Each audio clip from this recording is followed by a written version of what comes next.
하겠습니다. 사사기 2장 8절부터 15절까지 살아계신 우리 하나님 아버지의 말씀입니다. 여호와의 종 눈의 아들 여호수아가 110세에 죽음에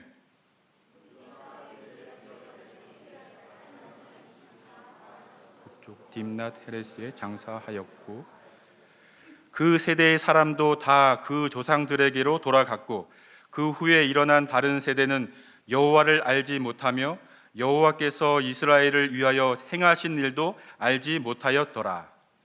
이스라엘 자손이 여호와의 목전에 악을 행하여 바알들을 섬기며 애굽 땅에서 그들을 인도하여 내신 그들의 조상들의 하나님 여호와를 버리고 다른 신들 곧 그들의 주위에 있는 백성의 신들을 따라 그들에게 절하여 여호와를 진노하시게 하였으되 곧 그들이 여호와를 버리고 바알과 아스타로를 섬겼으므로 여호와께서 이스라엘에게 진노하사 노략하는 자의 손에 넘겨주사 그들의 노략을 당하게 하시며 또 주위에 있는 모든 대적의 손에 팔아 넘기심에 그들이 다시는 대적을 당하지 못하였으며 그들이 어디로 가든지 여호와의 손이 그들에게 재앙을 내리시니 곧 여호와께서 말씀하신 것 같고 여호와께서 그들에게 맹세하신 것과 같아서 그들의 괴로움이 심하였더라.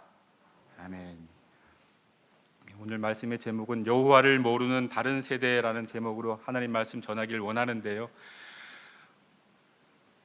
사사기의 말씀은 그렇게 긍정적이기도 그렇게 또 본받고 싶은 이야기도 그렇게 아름답지도 않은 이야기들 기록되어 있습니다. 하나님께서 왜 이런 얘기를 우리들에게 이렇게 기록으로 남기셔서 우리가 오늘도 읽고 또 읽고 기도하게 하셨을까요? 왜일까요?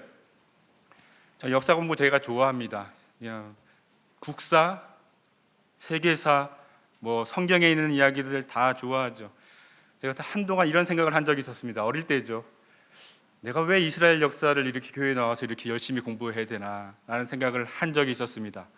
내가 지금 국사도 다 못 외우고 있는데 이스라엘 역사를 내가 왕들 족보까지 다 외우고 있어야 되나 라는 생각을 한 적이 있었습니다. 여러분들은 안 그러시는지 몰라요. 제가 그런 적이 있었습니다.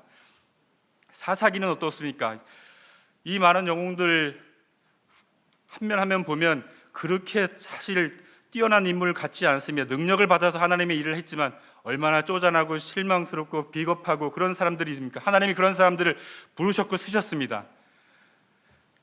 진짜 엄청나게 위대한 그 모습만 딱 끄집어내가지고 그것만 기록하면 좋았을 텐데 정말로도 부끄러운 얘기들, 정말로도 창피한 이야기들, 그 얘기까지도 남김없이 사사들의 그 면면을 그대로 다 기록해 놓으셨습니다. 왜 그랬을까요? 오늘 이야기는 다르다입니다. 뭐가 다를까? 우리는 다르다 할 때는 다르다는 중립적인 의미가 있죠. 같이 중립적입니다. 너 참 남다르다라고 얘기할 때는 칭찬 같죠. 하지만 참 별종이야 너 하면 어떻습니까? 욕 같지 않습니까? 다른 것이 하나 있는데요. 우리는 하나님의 아들로 분명히 남다른 사람들입니다.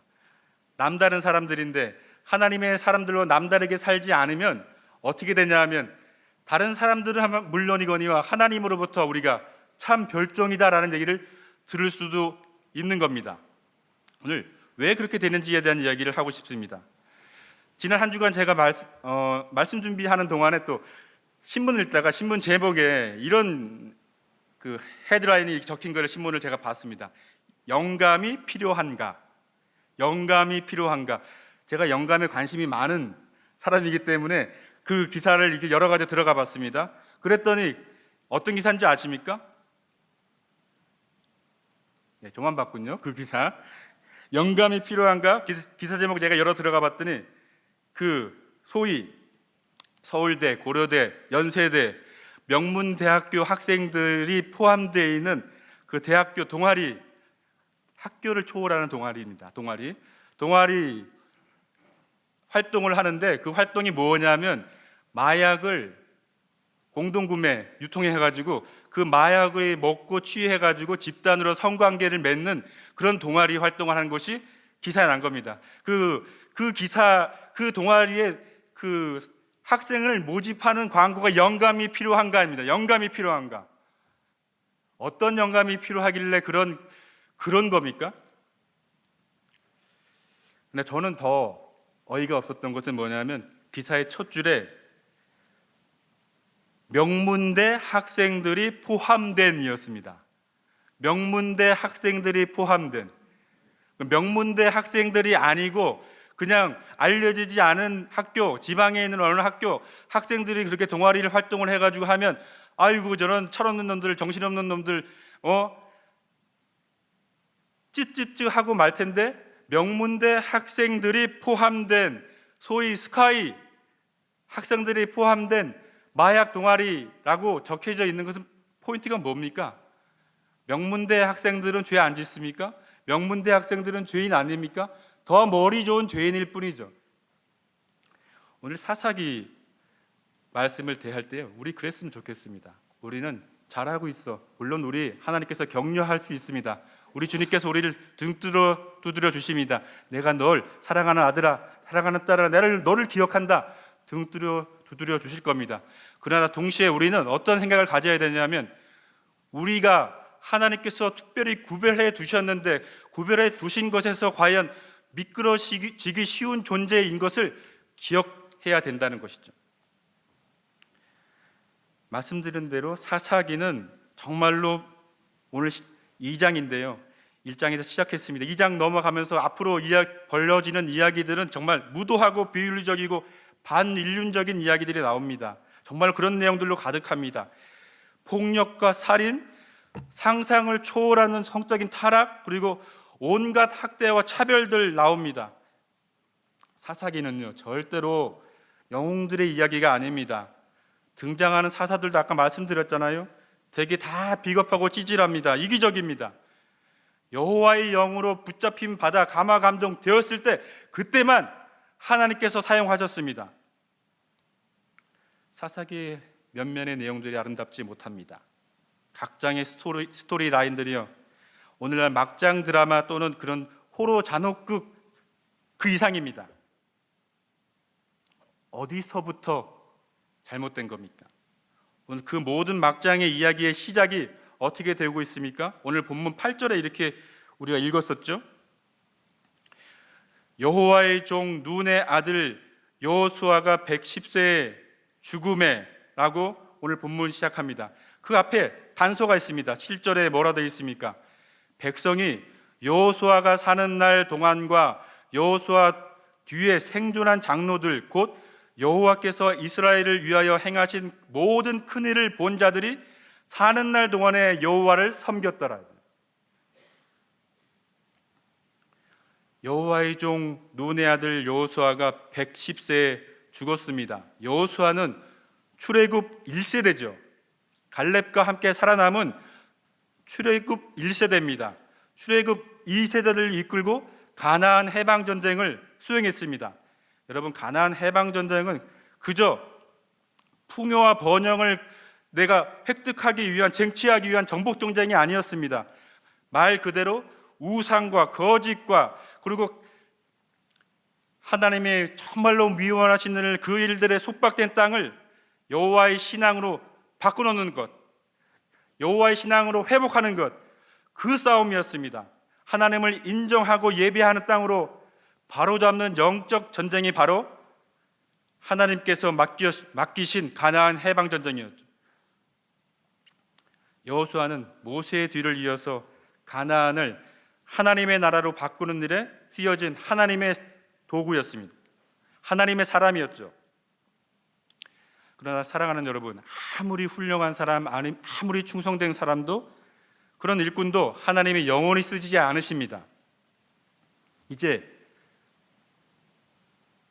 몫은 다음 세대에게 넘어가죠.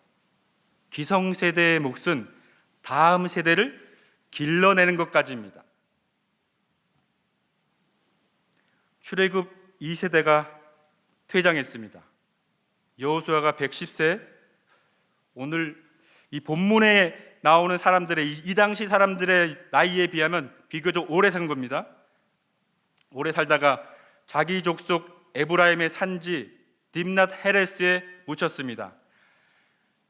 우리라고 하니까 죄송합니다. 우리 문화처럼 풍수지리 이렇게 다 따져가지고 묘를 쓰는 것 아니었겠지만, 여러분, 딥낫 헤레스는 저 멀리 보이는 지중해 그 해가 떨어지면 그 멀리 보이는 붉은 노을이 정말로 장관인 그런 산지에 있는 곳입니다.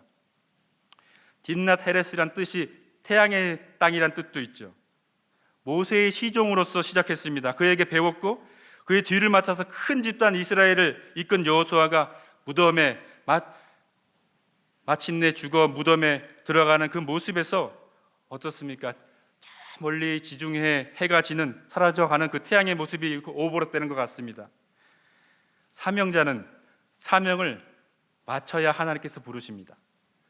이렇게 여호수아는 출애굽 1세대로서 맡은 사명을 다 마치고 출애굽 2세대들과 함께 퇴장했습니다. 여러분, 출애굽 1세대는 애굽에서 나고 자랐습니다. 430년을 지나는 동안에 애굽인처럼 살았습니다. 애굽의 번영도 경험했습니다. 하지만 어떻습니까? 요셉을 알지 못하는 바로 왕들, 리더들이 등장하면서 애굽인 제일주의, 외국 이주민들을 경계한 정책 폈습니다. 최저임금도 못 받는 그런 노예로 살았습니다. 출애굽 당시엔 어떻습니까? 하나님의 권능을 눈앞에서 생생히 목격했습니다. 하나님의 백성이 지킬 율법도 전수받았습니다. 광야 길에서 모세와 같은 리더의 인도 아래서 정말로 기적과 같은 체험들을 했습니다. 그런 체험, 기적, 고난을 다 겪은 세대입니다. 그런데 어떻습니까? 불순종으로 그 여호수아 갈렙 이외에 20세 이상, 출애굽 당시에 20세 이상의 모든 사람들 1세대는 광야에서 객사했죠. 그 1세대 다음에 지금 출애굽 2세대 여호수아 같은 1세대의 철저한 신앙훈련 받았습니다. 가나안 해방전쟁 경험했습니다. 공유했습니다. 하나님의 공유와 사랑 몸으로 체험했습니다. 하나님께서 그 막강한 가나안의 그 대적들을 물리치시는 것, 이스라엘을 구원하시는 것 직접 보았습니다. 그런 세대입니다. 근데 그런 세대도 하나둘씩 죽음을 맞습니다. 이제 그 뒷자리 채운 세대는 가나안에서 이제 나고 자란 세대입니다. 성경은요, 이들을 가나안에서 나고 자란 세대를 다른 세대라고 지금 얘기하고 계십니다. 다음 세대가 아니라 다른 세대입니다. 뒤따르거나 승계하는 다음 세대가 아니고 넥스트 제너레이션이 아니고 후손이란 단어를 쓰지 않았습니다. 의도적으로 다른 세대라고 성경이 말씀하십니다. 여기서 다른 말은 신선하고 새롭다는 절대 그런 의미가 아닙니다. 말씀드린 대로 별종이거나 이방인이라고 이상하다라고 얘기할 때 그 구분할 때 그 다른 의미입니다. 이 다른 세대는 가나안에서 태어나서 가나안의 풍습과 가나안의 풍요와 가나안의 그 승리를 다 맛보며 자라난 세대입니다. 애굽에서의 그 순환, 출애굽의 그 40년 같은 동안의 고난과 그 교훈, 그리고 어떠한 패전의 경험도 없이 전쟁을 모르는 세대, 이들에게는 태어날 때부터 약속의 땅이 주어진 세대입니다. 이전 세대들에게 들었습니다. 할아버지에게, 할머니에게, 아버지에게, 어머니에게 들었습니다. 들어서 알긴 하는데 인격적으로 자기 하나님을 만난 적이 없습니다. 허약한 신앙인이죠.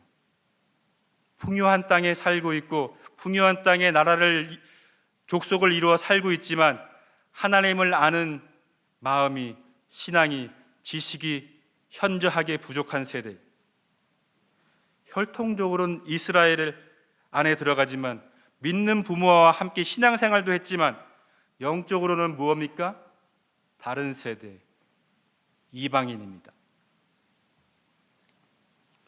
사랑하는 여러분, 이 가나안 세대, 다른 세대는요, 불순종한 1세대의 실패를 보고 자란 그 2세대들이 낳고 자란 세대들입니다. 하나님으로부터 어떻게 해야 복받는지, 하나님이 어떻게 해야지 건지시는지 부르짖는 기도에 대해서 너무나도 잘 알고 있는 세대입니다. 어떻게 응답하셨는지 알고 있습니다. 봉사와 섬김을 통해 하나님이 어떻게 갚아주셨는지 잘 알고 있습니다. 하나님을 경외하는 것에는 정말 강박적이다시피 하나님을 두려워할 줄 알았습니다. 그런데 그들에게서 난 다른 세대가 태어나고 자라났다고 말씀하십니다. 10절입니다. 그 세대의 사람들도 다 그 조상들에게로 돌아갔고 그 후에 일어난 다른 세대는 여호와를 알지 못하며 여호와께서 이스라엘을 위하여 행하신 일도 알지 못하였더라. 여러분, 사랑하는 자녀들 우리도 똑같이 다 있지 않습니까? 어리든지 크든지 어릴 때부터 해라 마라 열심히 따라다니면서 얘기하고 불러 모아놓고 하나님 말씀 읽어주고 같이 기도하고 했습니다. 어릴 때는요, 엄마 아빠 손에 끌려가가지고도 예배 자리에 앉아있고 제사에 하나님께 드리는 제사의 자리에 있을 수 있습니다. 친구들 따라서 친구 따라 또 친구들 함께 즐거워하며 나올 수 있습니다. 그런데 머리가 크고 난 다음에 어떻습니까? 더 이상 통제를 따라주지 않습니다. 하나님을 배워서는 아는데 자기 하나님으로 만난 적이 없습니다. 가나안 세대들이 그렇습니다. 풍요로운 삶은 부모가 겪은 광야길의 고생과 간격이 너무 큽니다. 그 세대는요, 이스라엘 사람들은 우리와 비교할 수 없을 만큼의 율법 교육과 신앙 교육 철저했던 사람들입니다. 그런데 이들이 여호와를 알지 못했다 얘기합니다. 여호와께서 애굽에서 어떻게 인도해 내셨는지, 광야에서 40년간 어떻게 돌보셨는지 알지 못했다고 합니다. 사랑하는 여러분, 우리가 다 믿는 가정이라고 해도 우리의 자녀들이 다 믿음을 계승하지는 못합니다. 성경에 봐도 그 구약의 엘리, 사무엘, 다윗과 솔로몬을 봐도 그 자녀들이 그 아버지처럼 그 헌신된 하나님의 일꾼이라고 그래도 그 자식들이 다 그렇게 믿음을 계승하지는 못하는 것을 봅니다. 믿음은 하나님께서 주시는 선물이죠. 그런데도 불구하고 우리가 사회가, 우리 교회가, 우리 공동체 전반적으로 혹시라도 여호와를 모르는 다른 세대가 일어날 때는 다 이유가 있습니다. 제가 한 달 전쯤인가요? 한 30 중반 된 청년과 면담한 적이 있습니다. 청년의 모친이 이 아들을 얼마나 사랑하시는지, 그 아들이 정말 학벌도 좋고 정말 반듯하게 잘나는 그 아들 얼마나 사랑하고 아끼는지, 이 아들이 30 중반이잖아요. 30 중반에 자매를 만나서 교제하려고 하면 그 교제할 때마다 그 자매를 불러내가지고 사귀지 말라고 회방하고 맞고, 그리고 엄청 까칠하게 그 험한 말하고 그렇게 관계를 자꾸 깨서 그 형제가 결국에는 어떻게 됐냐 면, 이러다가 내가 사랑하는 여자를 만날 수도 없고 가정을 이룰 수도 없겠다라는 생각이 들어가지고 어머니하고 이거 관계가 끊어졌다고 하는 겁니다. 어머님은 물론이고 아버지하고도 다 마찬가지죠. 그리고 결혼도 했는데 결혼식 때 아버지 어머니 다 오지 않으셨다는 거예요. 그 아픔 얘기를 이렇게 얘기하는데 그 어머니가 다 알만한 큰 교회 권사님이셨어요. 이런 경우 있잖아요. 우리가 신앙이 열심히 좋다고 예수 그리스도를 그렇게 입에 침이 마르도록 가르치고 신앙을 전수하곤 전수했는데 내 삶의 모습에서 내 사랑하는 자녀에게 본이 되는 보지 못하는 모습들을 반복적으로 보여주고 또 해롭게 하게 되면 자신과 자녀들에게 다 해로운 부모가 되는 겁니다. 이런 경우를 독친이라고 그러더라고요. 독이 되는 부모. 여호와를 제일 사랑하고 두려워하는 신앙, 그래서 내 삶의 모든 지경이 하나님 앞에 서 있음을 알고 정말로 하나님의 말씀에 정렬해서 사는 삶, 그 경외심이 자녀들에게 전해지지 않으면 신앙을 그저 잘 살고 성공하는 노하우 쪽으로 배우면 그 자녀 세대들에게 어떻게 됩니까? 여호와보다 가나안의 신들과 풍요가 훨씬 가까워집니다. 물론 이런 경우 있습니다. 틀렸다고 반드시 얘기해야 될 시점에 틀렸다고 얘기 안 해주면 아이들이 버리죠. 그건 훈육해야 되는 겁니다. 하나님께서 우리에게 주신 세대를 우리가 맡은 세대로서 잘 가르쳐야 되는데 그것도 안 할 경우에는 또 버리는 것입니다. 그때 뭐가 동반돼야 되냐면 하나님을 제일 사랑하는 그 경외심이 동반되어 그 사랑하는 마음이 자녀들에게 오랜 인내심 가운데 드러나야 되고 내 삶이 하나님의 말씀에 정확하게 정렬되는가 돌아봐야 한다는 거죠. 가나안의 다른 세대는요, 하나님이 하시는 일을 말로는 배웠는데 실제 행동으로는 다른 걸 배웠습니다. 가나안 사람들의 신들을 가르쳐 배운 거죠. 이스라엘은 외형적으로 하나님을 완전히 버린 적이 없습니다. 오해하지 말아야 됩니다. 하나님을 완전히 접고 가나안 신들을 따라간 거 아닙니다.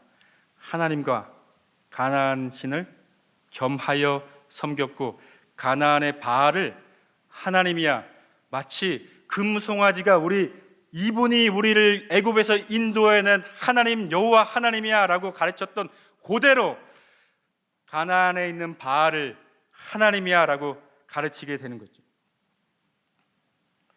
성공의 신, 음란과 육체의 것을 가르치는 아스타롯, 바알과 아스타롯은 부부신입니다. 재밌죠? 신이 부부가 있어요. 신이 부부예요. 부부, 남편 신, 아내 신이 있습니다. 오늘날도 그런 거 가르치는 데 있습니다. 기독교 이단 중에 하나님의 교회라고. 하나님 아버지가 있고 아버지 하나님이 있고 어머니 하나님이 있다고 가르치죠. 그런 거 믿는 사람 아직도 있어요. 가나안 땅에 이런 바알과 아스타롯을 섬기는 사람들, 하나님을 그것으로 대체해 놓은 거죠. 바알을 섬기는 것, 그의 가치를 따라 사는 것은 하나님의 보시기에 악한 겁니다. 하나님께서 애굽의 바로를 징계하셨고 광야에서 불순종했던 1세대들을 징계하셨듯이 이스라엘의 다른 세대에게도 진노하셨습니다. 이스라엘이 왜요? 약속된 복이 아니라 저주를 선택했기 때문이죠. 생명의 길이 아니라 사망의 길을 선택했기 때문입니다. 하나님이 우리를 괴롭게 하신 게 아닙니다. 다른 세대 스스로가 자기를 괴롭게 하고 고통했습니다. 예레미야 2장 19절에 이런 말씀이 있습니다. 내 악이 너를 징계하겠고 내 반역이 너를 책망할 것이라. 그런즉 네 하나님 여호와를 버림과 네 속에 나를 경외함이 없는 것이 악이요 고통인 줄 알라. 주 만군의 여호와의 말씀이니라. 하나님 안에 살지 않고 하나님 말씀 가운데 우리가 정렬해 살지 않으면 이 세상의 가치대로 우리가 살고 우리가 우리의 자녀들을 그 가치에 내몰게 됩니다. 끊임없는 경쟁에 내몰게 되고 나고 할 것이 두려워 타인을 향한 적대심을 품게 되는 세대를 만들게 됩니다. 그것은 하나님에 대한 반역과 불순종의 부산물이죠. 원수가 받아야 될 고통을 하나님의 자녀들 이스라엘의 다른 세대들이 똑같이 받게 되었습니다. 하나님이 치신 게 아닙니다. 스스로 징계받는 자리에 선 거죠. 사랑하는 여러분, 말씀을 내 삶에서 목회자가, 가정의 부모가, 공동체의 리더가 말씀을 삶으로 가르치지 않으면 계승되지 않습니다. 가장 효과적인 메시지가 말씀대로 살려고 분투하는 그런 모습으로 본이 되는 메신저 자신이지라고 말할 수 있습니다. 사람은 하나님과 그분이 베풀어 주신 것 잊으면요, 신속하게 필연적으로 다른 것을 섬기고 기념하게 됩니다. 내가 섬기고 기념하는 것, 우리 사랑하는 자녀들이, 우리와 함께한 후배들이, 동료들이 기억하고 기념하는 것이 무엇입니까? 다른 것을 하나님으로 부르고 계승하고 배우고 가르치죠. 여기 아름다운 난이 있습니다만 또 우리 바깥에 보면 아름다운 꽃이 있는데 조화가 있습니다. 조화 아름답지만 살아 있습니까? 살아 있지 않습니다. 향기도 나지 않지요. 생명이 없습니다.